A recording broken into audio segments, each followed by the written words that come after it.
Namaste, welcome to Geeta's Kitchen. Before we begin, I must express our sincere and heartfelt thanks both on Uncle's behalf and myself for the huge support and affection you have shown us on our coming back to our channel. So this gives us a lot of motivation too, and words fail me to thank you enough. It really fills our heart so much that we have so much of affection worldwide. Today I will show you how to make a simple yet tasty snack from Gujarati cuisine. So let's see how to make it. For this we need this gram flour or besan. I have taken 1 cup plus 1/4 cup of besan in this. So first I will take here, this is 1/4 teaspoon of cooking soda. To this I am adding 1/4 cup of oil, regular cooking oil, and 1/4 cup of water. Now we will whisk all this together very well.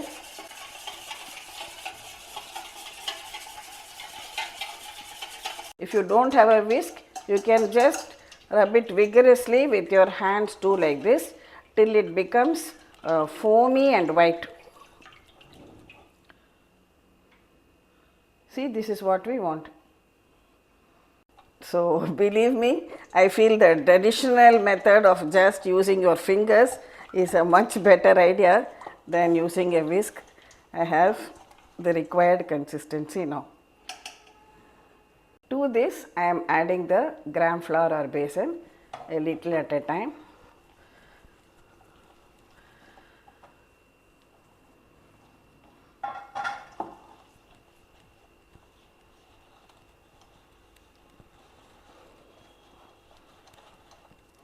And mix it all well together till it forms a smooth dough.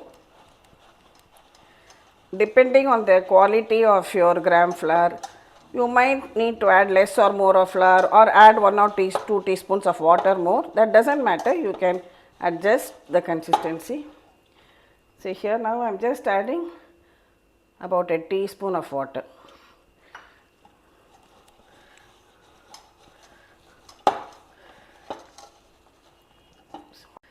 See, I forgot to add the salt. So now just add the required quantity of salt. I could have added it in the water itself.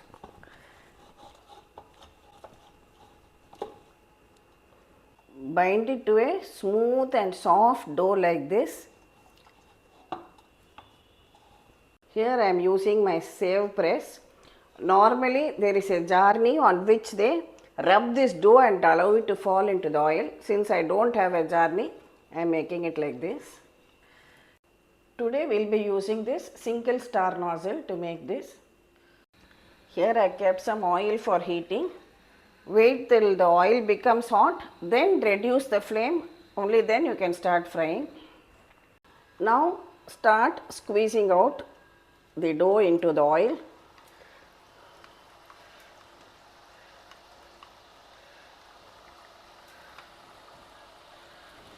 Fry it only over a low to medium flame.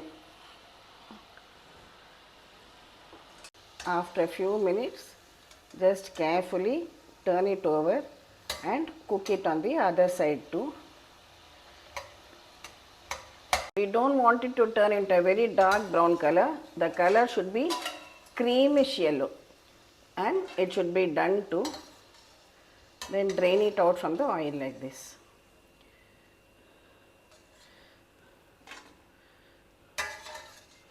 Now I am just changing the plate and showing you for the next batch. You can use whichever shape you like. Similarly, squeeze this out also into the oil.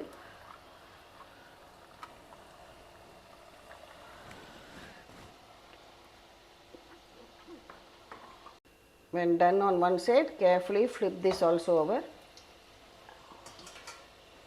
Be sure to cook it only on a low to medium flame. See, when you find the bubbles reducing, that is an indication that it is cooked.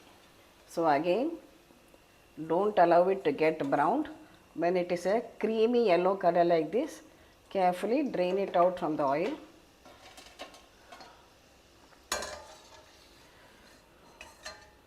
A perfect tea time combo for these cold winter months. Steaming hot cup of tea and papdi or ghantiya.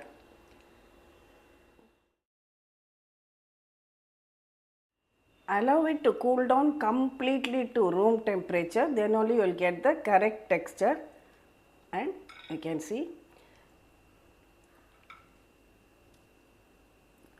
and when you put it in your mouth, it will be absolutely melt in your mouth consistency. I have not added any spice. Some people add some coarsely powdered black pepper, or if you are making the spicy or tikka ghantiya, they add some chili powder, some ajwain also. But in this variety, I have not added any spice at all. It's only just salted one, but which really melts in your mouth. A lovely tea time snack. Of course, what you get in the shops, I think they add something called as papad khar, which gives you the perfect texture, but maybe we are 90% there.